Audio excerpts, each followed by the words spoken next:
Terima kasih. Misalnya gini, AI bisa kita gunakan untuk membuat eh, literature review, literatur review ya.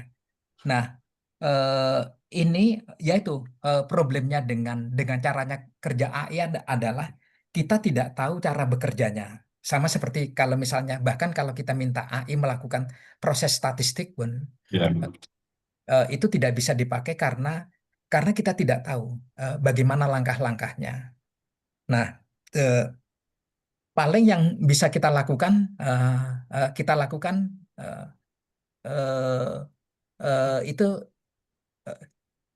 yang bisa kita lakukan adalah begini, bahwa eh, kita minta misalnya AI meringkas itu, tapi kemudian kita periksa secara manual. Yang bisa kita tunjukkan itu itu hanya hanya untuk mempercepat prosesnya aja.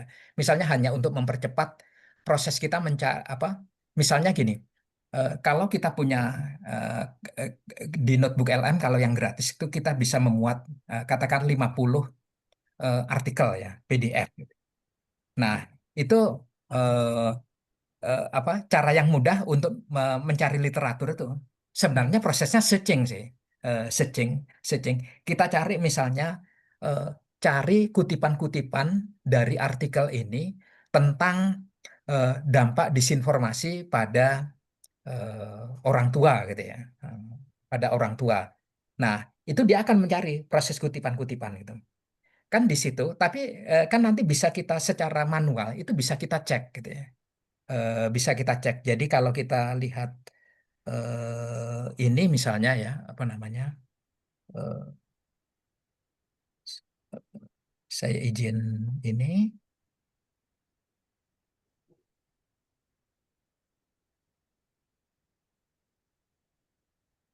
Nah, eh, ini misalnya eh, kita kita misalnya bisa nyari nyari eh, jawab dalam dia kalau nggak diginiin dia menjawab dalam bahasa Inggris, jawab dalam bahasa Indonesia. eh, Sebutkan tokoh-tokoh tokoh-tokoh yang pandangannya saling bertentangan dalam sumber-sumber ini, yang pandangannya atau pendapatnya.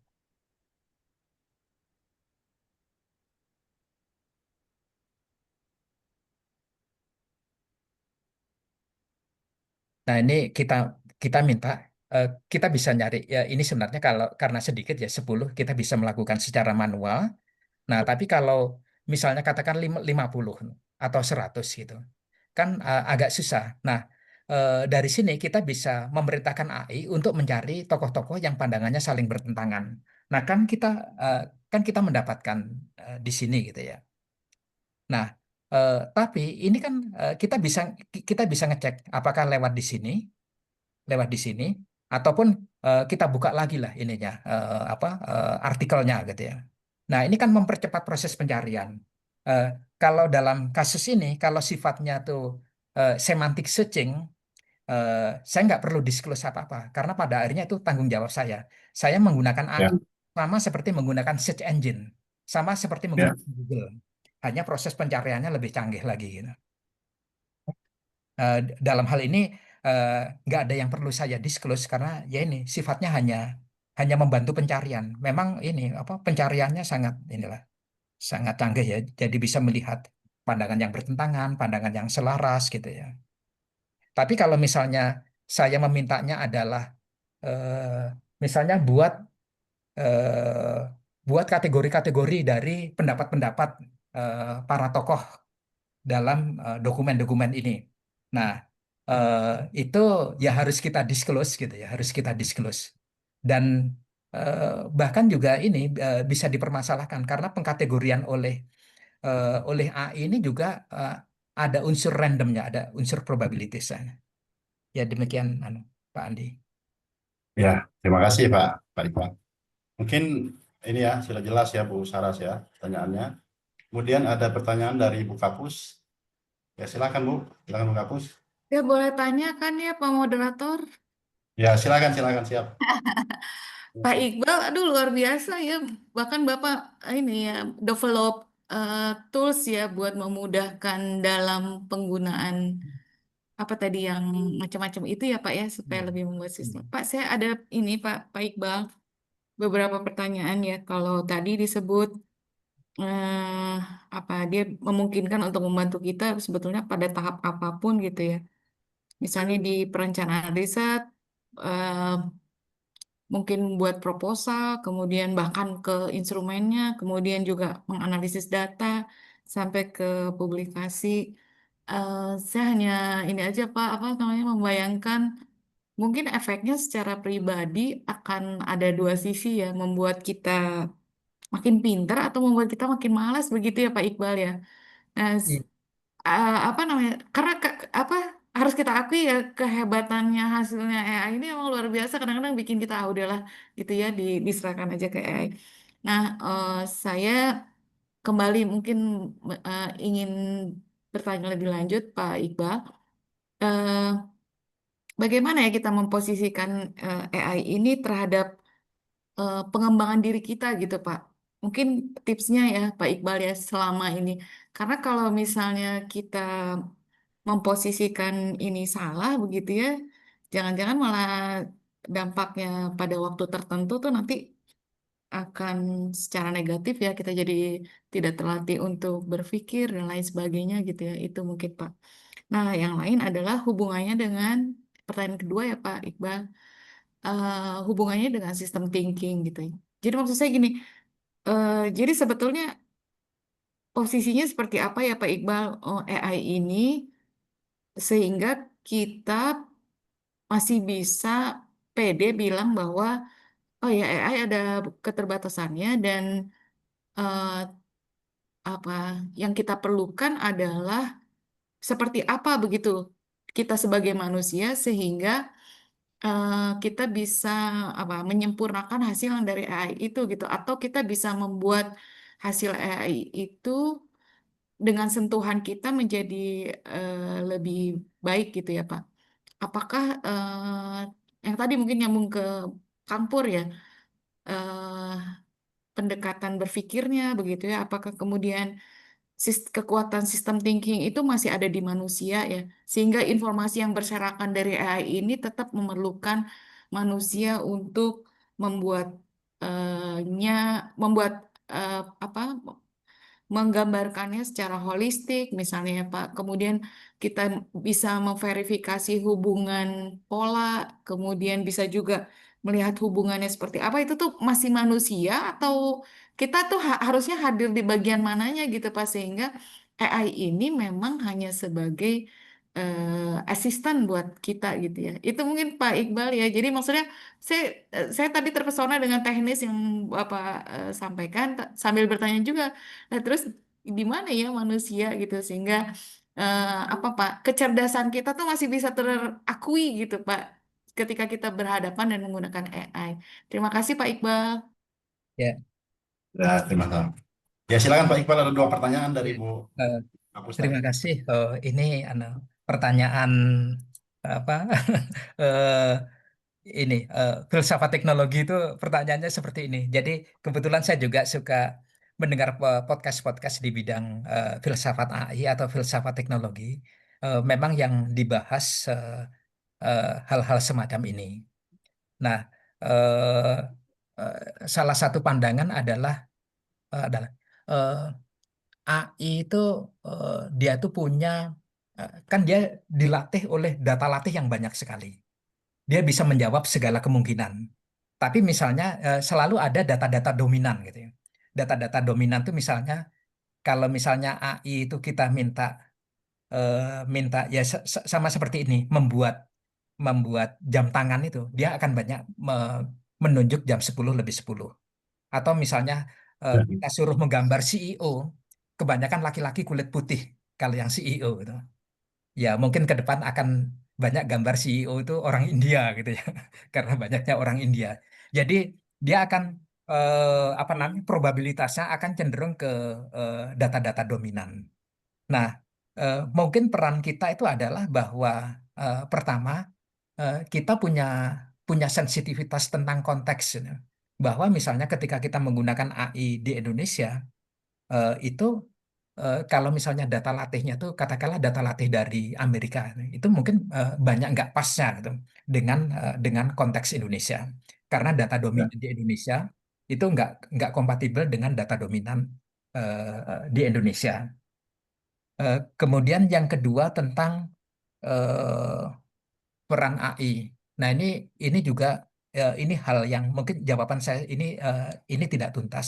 Bahkan saya juga sempat bukan sempat ya. Kadang-kadang eh, saya nggak mengkhawatirkan diri saya karena karena sudah PNS ya. Tapi saya mengkhawatirkan masa depan yang akan dihadapi oleh anak-anak saya gitu ya. Tentang tentang apa namanya dampak AI ini. Nah, tapi saya ngelihatnya itu seperti gini.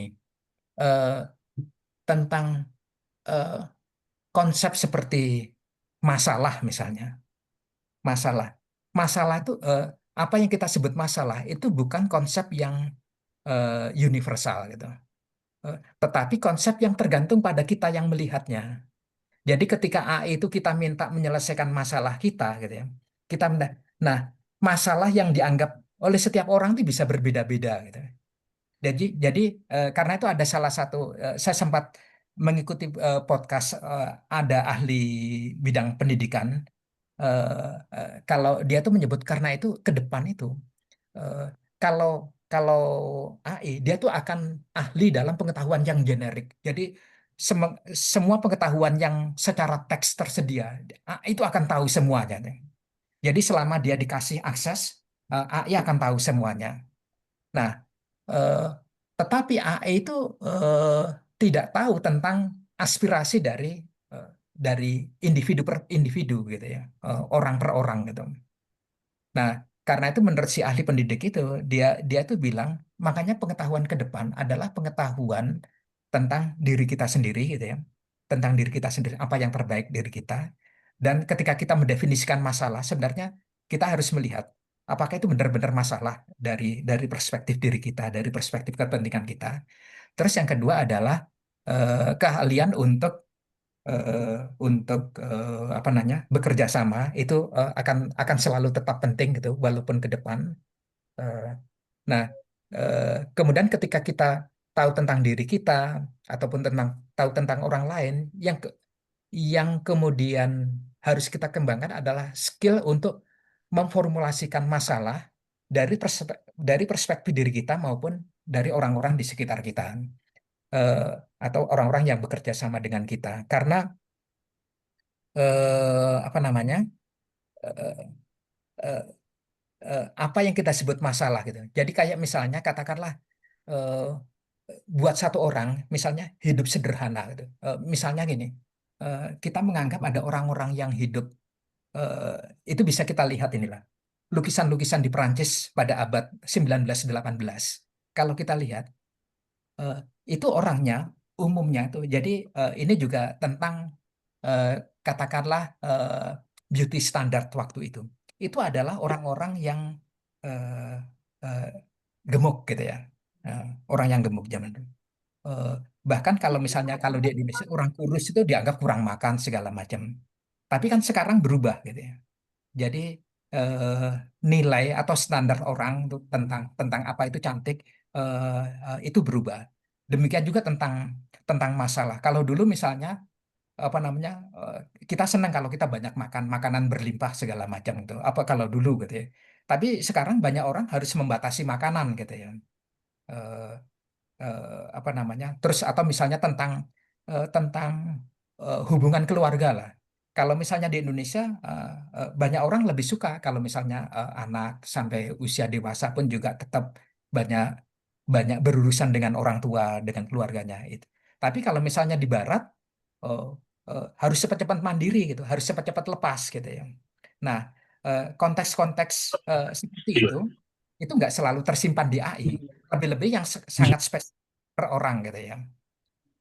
Itu apa namanya?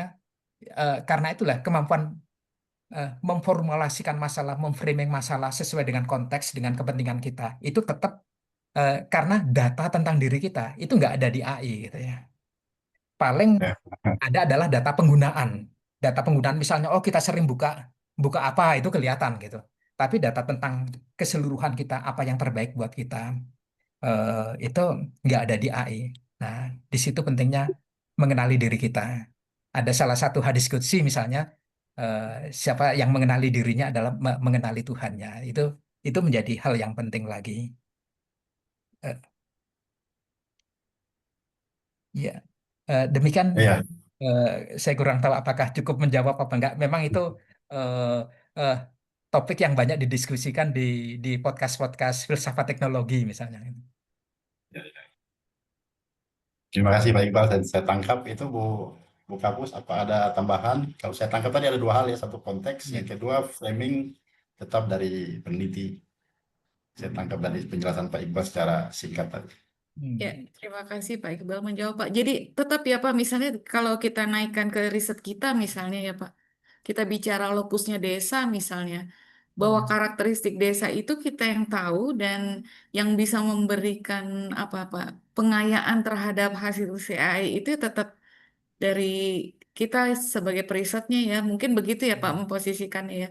Jadi tetap bahwa tadi seperti yang Pak Andi sampaikan ya, kontekstual, kemudian Hmm. jangan lupa bahwa AI hanya memberikan generic apa namanya knowledge begitu ya, dan Hmm. karena dia berbasisnya tadi ya Pak kepada apa Pak training data yang memang bersifat general ya Pak ya.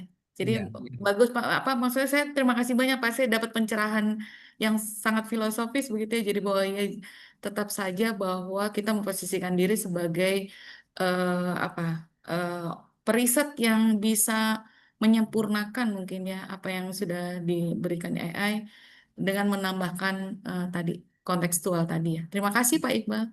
Ini sama-sama. Ya, ya selanjutnya Pak Iqbal ada pertanyaan dari Pak Iwan di kolom chat. Ini tentang bagaimana tim editor dari pengalaman Bapak ya, dari sebuah publisher atau dari publikasi bisa mendeteksi penggunaan AI, dan yang kedua, berapa persenkah biasanya yang terindikasi menggunakan AI itu yang masih dapat ditoleransi? Itu Pak. Ya, silakan Pak, penjelasan Eh, Bapak. ya, terima kasih. Eh, ini ada satu teman yang rajin sekali kalau ini ngecek, bahkan dia juga langganan Turnitin untuk ngecek di generate AI-nya. Kebetulan dia, karena dia kalau menulis dia cara menulisnya adalah dia selalu nulis dalam bahasa Indonesia dulu, kemudian diterjemahkan pakai Google Translate, kemudian dikoreksi pakai Grammarly, gitu, Grammarly. Dan sepertinya secara umum pakai Grammarly itu dia eh, bisa lewat lah gitu ya. Eh, Memang yang oleh Grammarly nol, jadi Grammarly juga juga punya punya detektor AI-nya juga. Eh, tapi di Turnitin selalu ada lah. Walaupun di Grammarly nol, ternyata di Turnitinnya selalu ada. Tapi eh, sepertinya sih 10% ke bawah itu masih masih bisa diterima gitu ya. Ya. Cuman Oke. mungkin ini apa namanya, kalau ada satu temen juga yang nggak mau pakai AI untuk penulisan ya, untuk penulisan. Itu kata dia ada benernya juga. Itu nanti style tulisan kita itu hilang kalau kita pakai ini. Kan kalau kita menulis dalam bahasa Indonesia ya sebelum eranya AI, itu kita tahu oh ini stylenya penulisannya siapa. Nah, dalam bahasa Inggris itu juga seperti itu. Nah, eh, kalau saya sih ini ngambil jalan apa cara yang agak lama. Eh, jadi saya masukkan tuh pakai pakai prompt is this correct? Eh, atau misalnya correct this text without changing the style gitu ya. Itu supaya dia ini tanpa mengubah struktur ini. Jadi eh, supaya eh, gaya penulisan saya itu tetap tetap terjaga. Cuma memang proses itu agak lama ya. ketika kita capek gitu ya, ya udah pikir kita ya udah ambil jalan cepat revise gitu. Oh, itu langsung bagus sekali. Tapi bagus sekali. Tapi style kita tuh jadi kayak kayak ya udah kayak banyak orang. Itu sama seperti kalau kita kan banyak video-video AI ya di YouTube atau di TikTok. Itu tapi kan karena itu visual, itu kita gampang melihat, gampang menyaksikan kemiripan satu video dengan video lain. Kalau tulisan, karena kita bukan native speaker, mungkin agak-agak susah gitu ya. Tapi buat yang native speaker, sepertinya mudah diidentifikasi. Demikian Faisal. Pak. Iya, iya Pak. Jadi bisa jadi dalam satu tulisan itu bisa berbagai gaya, gaya atau style penulisannya yang tercap itu bisa bisa ditangkap oleh editor yang native speaker Pak ya. Iya, iya. Iya, iya, iya. Oke Pak, terima kasih Pak. Mungkin masih ada lagi yang ingin bertanya, yang ingin menyampaikan komentar atau apa?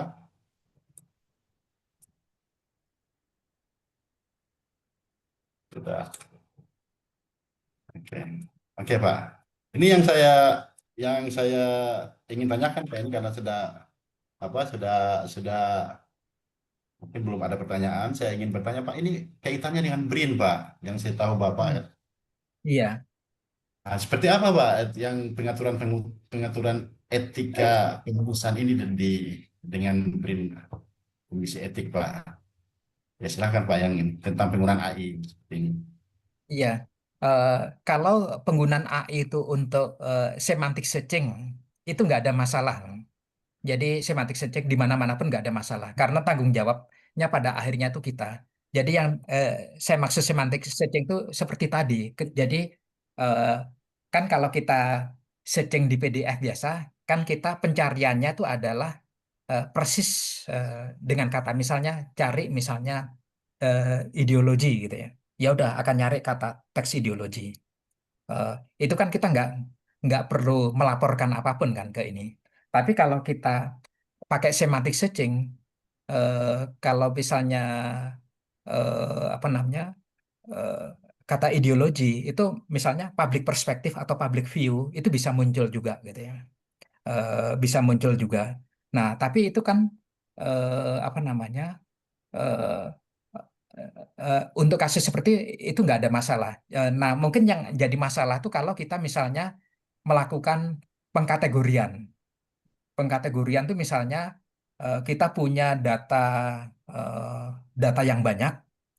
Misalnya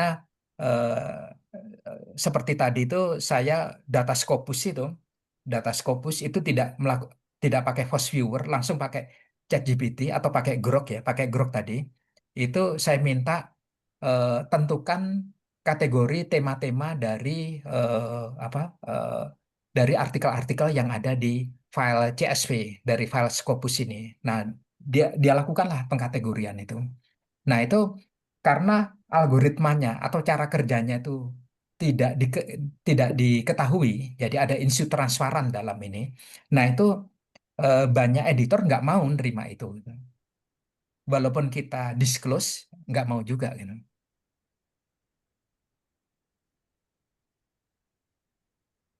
Nah,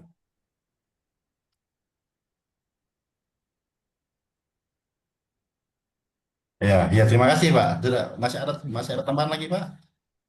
sudah. Ini ada beberapa pertanyaan tadi Pak, beberapa permintaan. Apakah nanti bisa di-share Pak bahan-bahan presentasinya, bahan tayangnya nanti Pak ya?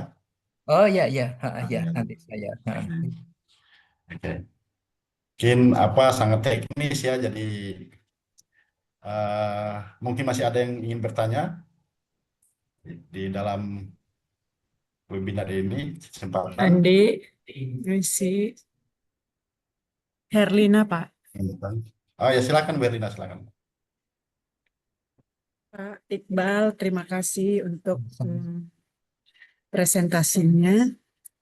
Menarik, tapi saya mau menanya yang agak-agak mudah sebenarnya ini, tapi takut saja menyalahi. Misalnya, kalau kita memanfaatkan AI untuk meringkas atau menyusun kalimat, yang efektif dan dengan isi yang tetap bernas gitu. Apakah itu juga termasuk yang akan dideteksi, Pak? Eh, Itu aja, Pak. ya, terima kasih. Eh, ada dua cara penulisan. Pertama itu kita mendeskripsikan permintaan kita. Kita mendeskripsikan permintaan kita tuh juga bisa macam-macam. Kita langsung bisa langsung misalnya buatkan pendahuluan, keseluruhan pendahuluan. Tapi kita juga bisa meminta eh, buatkan paragraf eh, yang menunjukkan bahwa mengapa isu tentang penggunaan AI ini sekarang perlu sekali untuk diperhatikan. Itu yang kedua. Terus ada yang ketiga, kita menulis sendiri, nggak apa-apa jelek gitu. Kita menulis jelek, terus eh, terus kita minta AI revise. Nah, jadi Ya, kalimat kita tuh strukturnya akan diubah-ubah. Jadi kita minta revise. Yang keempat, kita bisa dengan cara yang lebih elegan lagi, misalnya eh, correct this text atau misalnya pakai is this text correct? Nah, dia akan mengoreksi tanpa ngubah style kita. Is this text correct gitu ya? Atau bisa kita lebih paksa lagi, eh, correct this text without changing the style. Itu lebih ketat lagi. Jadi dia benar-benar eh, ngoreksi tulisan kita dengan style kita. Nah, kalau yang correct this text without changing the style itu yang paling aman.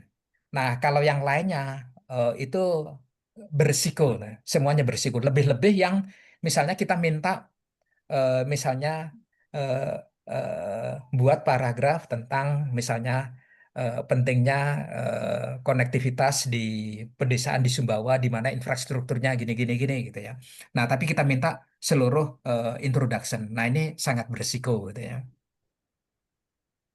Jadi yang paling aman eh, itu adalah nggak apa-apa tulisan kita tuh jelek, yang penting kita nulis sendiri, baru kita minta correct this text without changing the style gitu.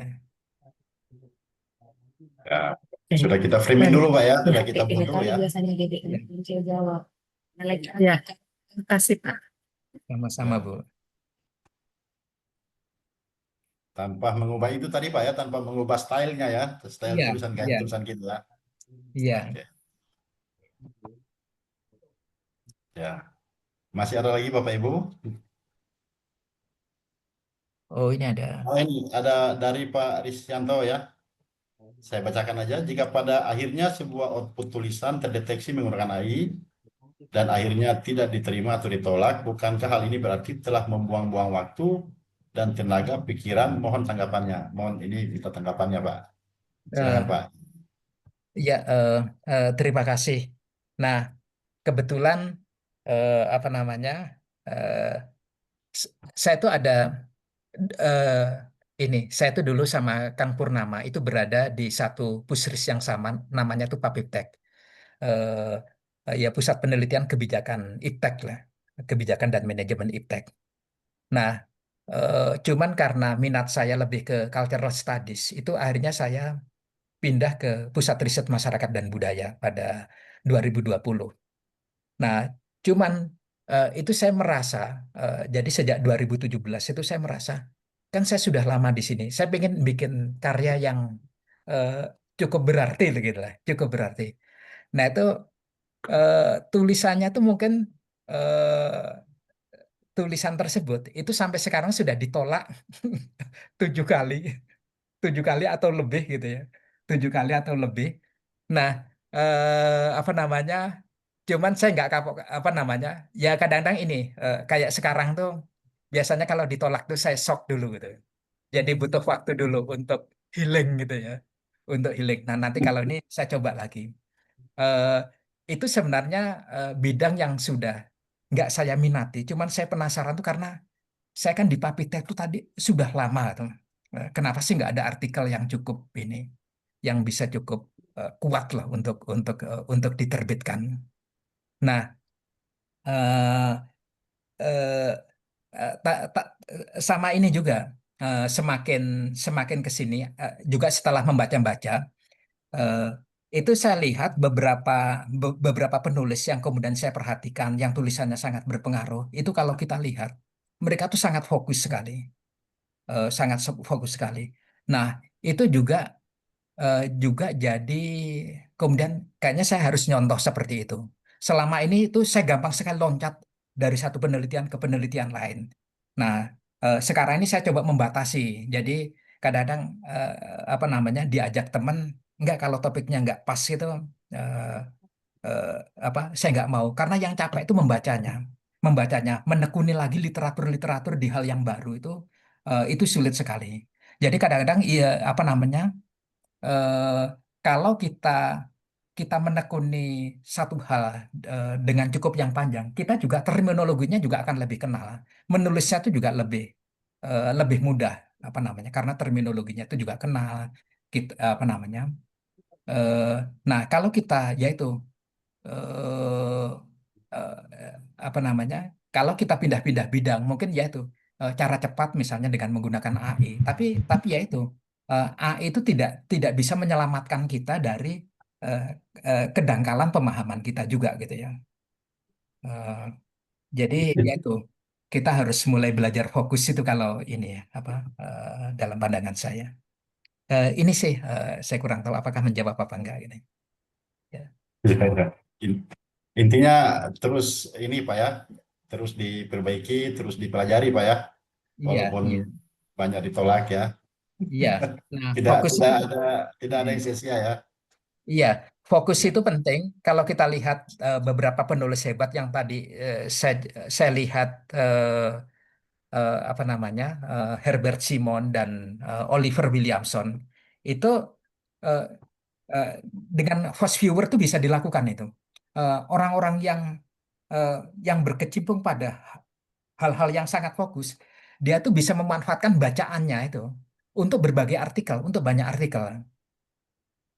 Jadi, tapi kalau kita pindah-pindah, misalnya tahun ini kita harus baca ini lagi, belum sampai dalam, tahun depannya kita harus pindah lagi ke eh, bidang lain lagi gitu. Nah, nanti belum sampai dalam lagi, tahun berikutnya kita pindah lagi ke isu lain lagi.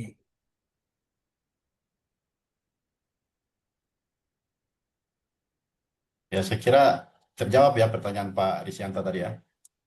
eh Masih ada lagi? Ini Oh, Pak ini ada Bu Eti Bu Eti, di silakan chat. Bu Eti. Eh, Silakan, Bu Eti. eh, Oh ini nih. Oh, iya, iya. langsung aja Bu Eti, silakan. Silakan Bu. Iya. Terima kasih Bu Eti. Eh, eh, Kendalanya tuh sebenarnya gini, apa namanya? eh, saya itu sebenarnya nggak update cukup cukup dalam di persoalan itu, tetapi lebih eh, karena saya kan sudah pindah bidang sebenarnya. Pindah bidang, pindah bacaan. Jadi ke yang ke apa tulisan yang sejak zaman public text itu lebih karena penasaran gitu ya, lebih karena penasaran. Tapi saya mungkin nggak cukup habis-habisan juga gitu ya, eh, eh, meluangkan waktu untuk ke situ. Gitu. Dan mungkin juga gini, mungkin juga eh, mungkin juga kan ada hal-hal yang saya pikir berlaku pada banyak orang juga, ya khususnya pada saya. Ada hal-hal yang mudah sekali kita pelajari, ada hal-hal yang nggak mudah kita pelajari. Misalnya eh, kalau dulu, karena dulu saya sempat belajar fisika, eh, saya misalnya mekanika kuantum itu saya sulit sekali tuh mencerna itu gitu loh. Atau misalnya eh, eh, elektronika saya agak kesulitan mencerna, tapi algoritma yang kemudian makanya saya kemudian ambil di computer engineering gitu ya. Nah, itu saya mudah apa memahami algoritma gitu. Nah, demikian juga di ini saya ilmu-ilmu yang berbasis statistik itu nggak suka aja gitu ya. Eh, Lebih suka yang sangat kualitatif, yang sangat interpretatif gitu ya. Eh, nah itu jadi mungkin juga karena ada hal-hal yang mudah kita lakukan, ada hal-hal yang sulit kita lakukan. Jadi hal-hal yang mudah, yang sulit kita lakukan. Makanya saya itu pindah. Tetapi di satu sisi itu ada penasaran, loh. Ada rasa penasaran yang tetap tetap mengganggu saya gitu. Nah itu yang membuat ini. Saya masih mencoba mengoreksi apa. Kalau sudah cukup tenang mengoreksi paper tersebut, coba ngirimkan lagi gitu. Ya sama-sama.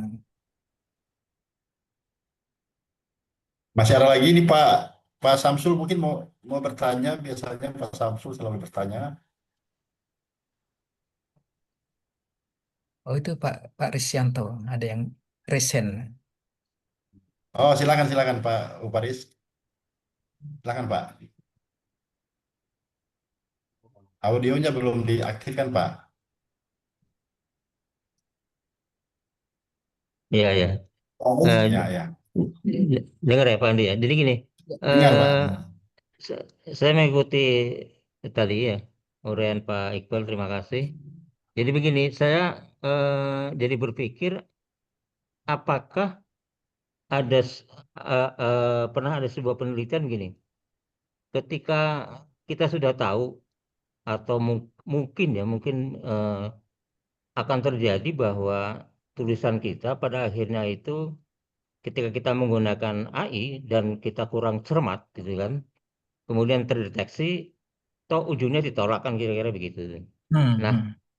coba bukan coba, kalau kita bandingkan ketika kita dari awal eh, tidak menggunakan AI sama sekali, bukan bukan sama sekali ya, dalam pengertian kalau tadi mencari literatur oke lah bisa kita pahami karena tidak ada kewajiban untuk mencantumkan di tulisan kita. Hmm.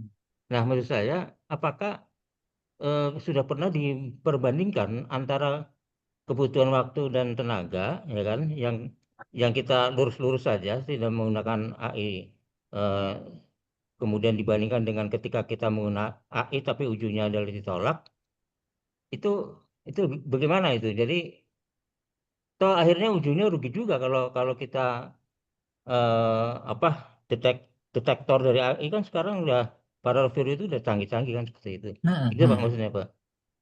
Terima Iya, Ya kasih. terima kasih. Ya silakan Pak Iqbal. ya, iya, ya terima kasih Pak.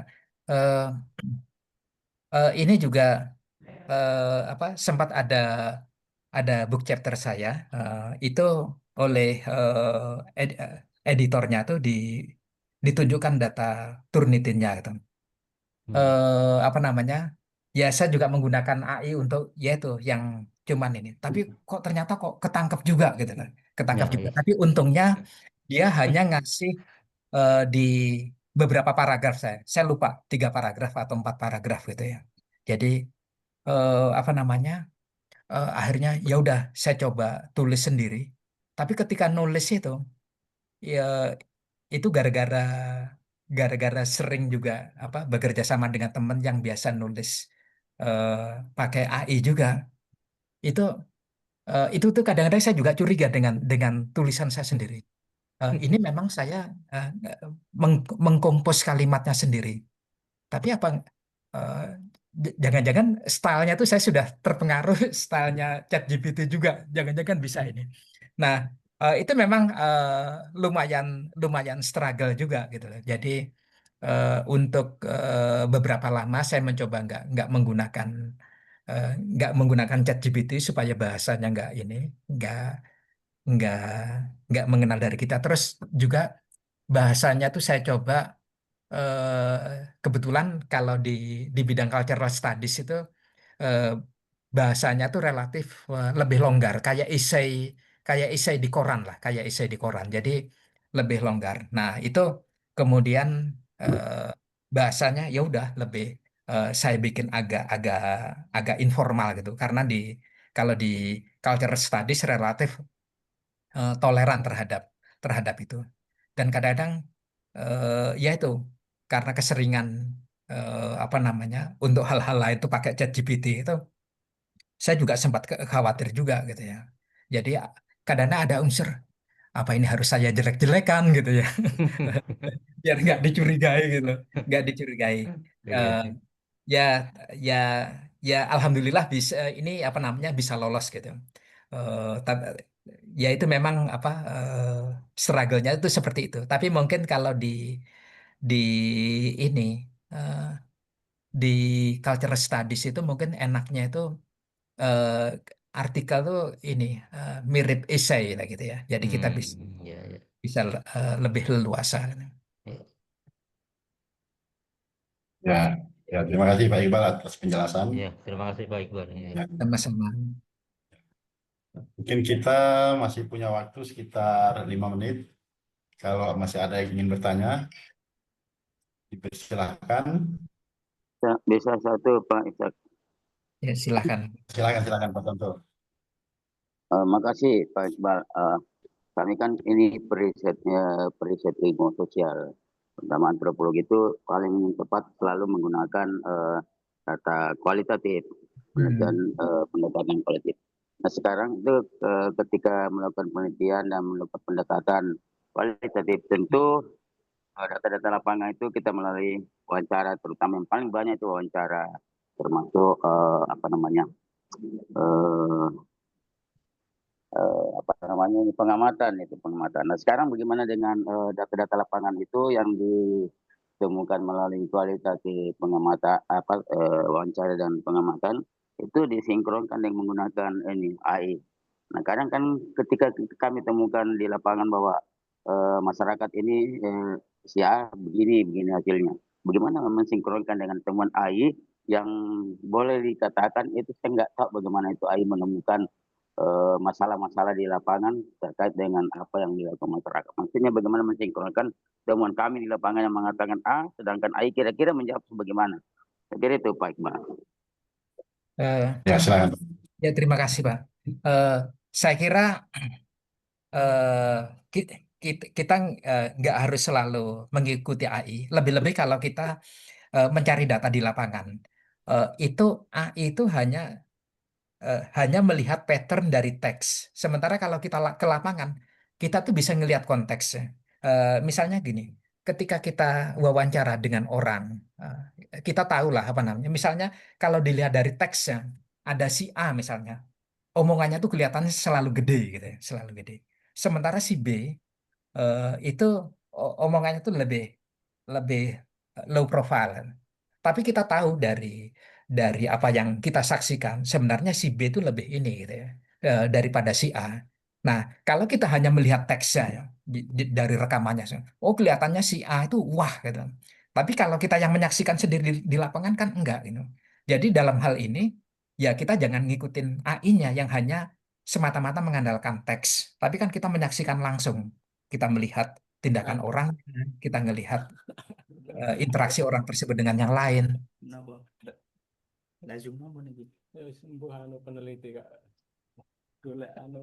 Ya, gimana Pak? Silakan. Pak Bocor, Pak bocor. Samsul, saya kira apa sudah ini ya, bahwa apa validasi lapangan itu tetap bisa dibandingkan dengan AI ya, tanpa yang mana yang benar yang mana yang salah kan itu dalam hal mungkin bisa menjadi teman-teman baru begitu mungkin Pak Iqbal ya. Yang penting Oh, valid data yang ini kita kumpulkan dari hasil wawancara. tetap Apa? yang lebih dominan. Jadi A itu tidak mengenal konteks di mana rekaman itu dibuat. Ya. Heeh. Jadi kitalah gitu ya, kitalah yang Nah, kelayakan yang tahu ini. Jadi kita kenal, kita bisa melakukan judgement satu iya. pembicara dengan pembicara lain. Nah itu AI yang nggak punya gitu ya. Jadi tetap Itu ya. judgement kita lebih penting kalau kita ke lapangan. Ya, AI hanya sebagai alat Pak ya. Oh iya maaf, barusan ini belum saya unmute. Jadi Iya. ini AI tidak mengenal konteks, dia hanya melihat teks saja. Jadi dari Ya. satu pembicara dengan pembicara lain. Jadi kitalah yang kenal tentang pembicara ini, lepas dari apapun yang diucapkannya. Jadi judgement kita, pengetahuan kita tentang konteks lapangan itu jauh lebih menentukan daripada apa pengkategorian yang dilakukan oleh AI. Ya, terima kasih Pak Iqbal. Mungkin cukup Pak Samsul ya. Iya, siap. Ya, ya, oke. Mungkin sebelum ini mungkin Pak pertanyaan Pak Samsul. Kalau sudah tidak ada pertanyaan lagi, merupakan Boleh, pertanyaan saya terakhir. boleh Pak Andi. Silakan Pak. Siapa nih Pak? Saya Siapa kurang yang? kurang Oh, ambil Pak Pak. Andi. Oh, Kabur. Silakan. Kabur. Pertanyaan yang Nah, terakhir ya. ya Ya, Pak Iqbal, silakan. punten ya Pak Iqbal, pertanyaan Iya, terakhir. iya, Bukan pertanyaan ultimate tapi ya Pak. iya. Eh, Mungkin ini Pak pertanyaan, saya sebetulnya mencoba memahami ya Pak, sebetulnya memahami bagaimana teknologi ini hadir ya Pak ya, dari mungkin kalau dari pengalaman saya sendiri, kalau kita lihat dari ini pengalaman pribadi ya Pak ya, dari Iya, 2001 berkenalan dengan data analisis ya Pak, data mining, statistik kawan-kawan hingga tahun 2020 tuh terkesan kan tidak terlalu banyak lonjakan ya Pak ya. Eh, namun di 2020 dengan kemunculannya ChatGPT dan kawan-kawan ya Pak ya, bahkan yang dari Cina, DeepSeek, Kimi dan yang lain-lain, itu kan terasa lompatan yang sangat besar ya Pak ya. Jadi kita kayak berada di dunia lain kayaknya ya Pak ya sana. Nah, kan yang tadi Bapak bicarakan bahwa banyak hal ya Pak, eh, istilahnya ini masih belum bisa dilakukan AI, ini belum bisa dilakukan AI. Tapi kan itu suatu hal yang 2020 pun begitu ya Pak, kalau nggak salah ya Pak ya. Jadi pada saat ChatGPT pertama hadir itu kan belum bisa begini, masih halusinasinya banyak dan yang lain. Tadi mungkin juga terkait masalah konteks ya Pak ya, masalah konteks.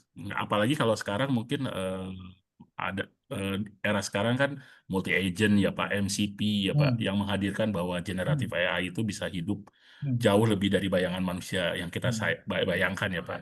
Nah, eh, dan perlombaan teknologi ini atau perkembangan teknologi ini kan hitungannya juga bukan tahunan ya Pak, mungkin harian bisa bulanan ataupun bisa ya harian ya mungkin ya Pak. Nah, bagaimana Pak memandang kalau menurut Pak Iqbal ya, jika memang ya kalau sekarang tadi yang dibicarakan oleh kita ya Pak, ini belum bisa, ini belum bisa, ya mungkin setengah tahun lagi ya Pak, itu bisa jadi sesuatu hal yang ya kayak hal yang normal dilakukan oleh si tools atau teknologi ini gitu Pak. Nah, bagaimana kita menyikapi hal ini Pak? Kan sekarang berada dalam posisi belum bisa ya Pak ya. Jadi artinya ya beberapa waktu ke depan dia jadi bisa.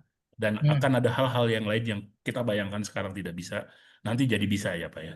Nah, ini gimana Pak kita menyikapinya ke depan yang dulu misalnya dalam hal sekarang misalnya isu transparansi tidak terlihat misalnya ya Pak ya. Nanti black box-nya AI bisa tunjukin ini kayak gini nih mekanismenya gitu ya Pak. Nah, bagaimana posisinya Pak kita di lembaga riset akademik memahami ini ya Pak ke depannya? Karena kan diskusi ini kayaknya tidak akan pernah berhenti ya Pak kayaknya. Akan selalu hal yang kita bicarakan sekarang aneh mungkin minggu depan udah jadi hal yang biasa dan berikutnya ada hal yang baru dan yang lain. Mungkin itu Pak kalau dari saya Pak. Makasih Pak. Ya, silakan. Silakan Pak Iqbal. Ya, terima kasih. Pertanyaan yang dilakukan yang disampaikan Kang Pur itu pernah ditanyakan wartawan ke Josh Hinton. Josh Hinton itu chief AI developer-nya di Google, tapi yang keluar karena dia mau mengkampanyekan tentang eh, bahaya AI ke masyarakat, makanya dia keluar dari Google, dia ke perguruan tinggi lagi.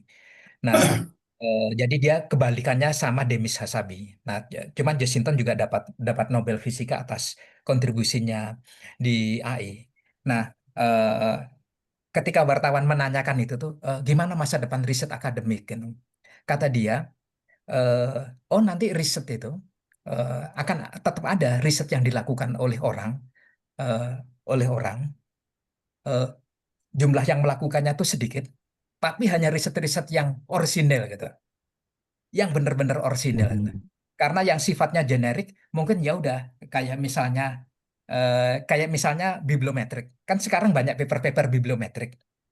Tapi sekarang sebenarnya kita bisa bikin AI agent yang untuk otomatisasi proses pembuatan artikel bibliometrik itu.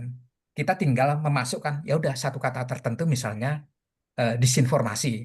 Nah, nanti AI-nya tuh akan membuka webnya Scopus, memasukkan AI, terus ngedownload CSV file, kemudian memproses ke Host Viewer, terus mengenerate teks dari JML.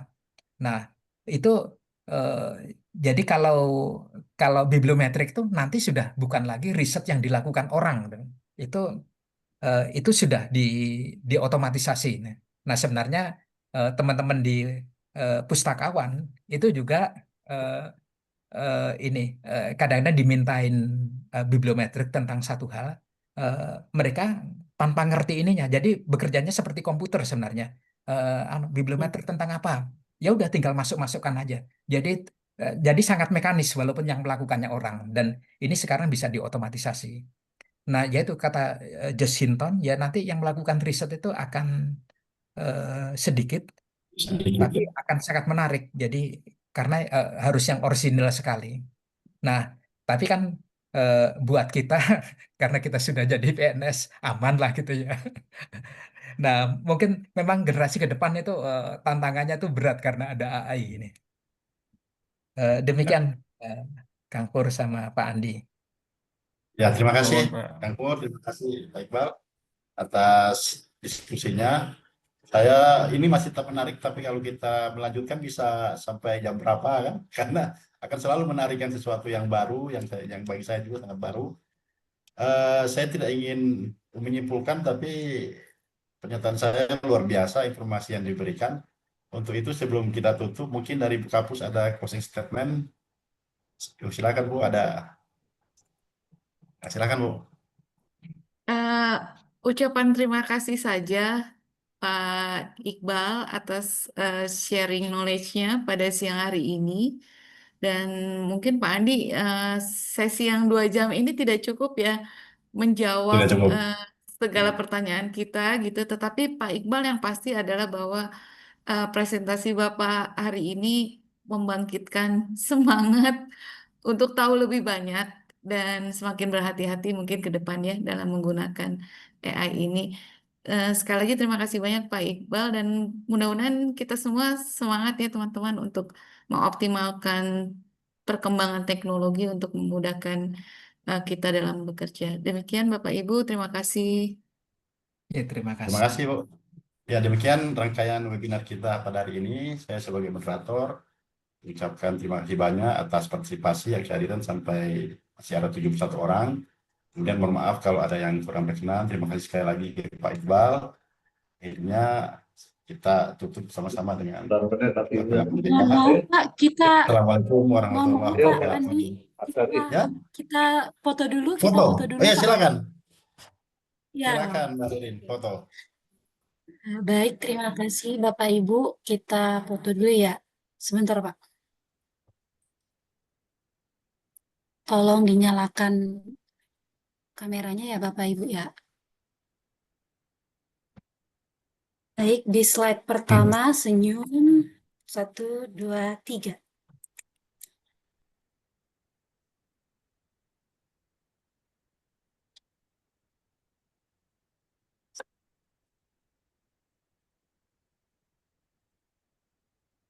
Kemudian slide kedua. 1, 2, Senyum Pak 3. Niki. Sampai Pak lah Niki. gitu orang. Senyum. Slide ketiga. Senyum Bapak Ibu. 1, 2, 3. Alhamdulillah. Alhamdulillah. Oke. Baik, terima kasih Bapak Ibu untuk waktu yang sudah Ya, diberikan. Terima ya, kasih. terima kasih. Terima kasih Pak Mbak Beni. Iqbal. Terima Terima kasih Pak Iqbal. Andi. Sehat-sehat selalu, Pak. Terima kasih Pak Iqbal. Ya, Terima kasih Pak Iqbal. Kapus, terima kasih. Ya, terima kasih. Ya, mohon izin. Ya, Terima kasih Pandi. Sehat ya, selalu. sama-sama. Terima kasih Pak Alhamdulillah. Andi. Terima kasih. Sama-sama. Selamat berbahagia. Ya. GPS to know where the distribution of these species in the new capital of Indonesia. And Pulang also makan mie ayam. species Izin live ya. immigrated migrant species, that sometimes come to the capital of Mantap Indonesia. mie ayamnya. Mantap mie ayamnya, Ibu Betty. Selected as key species.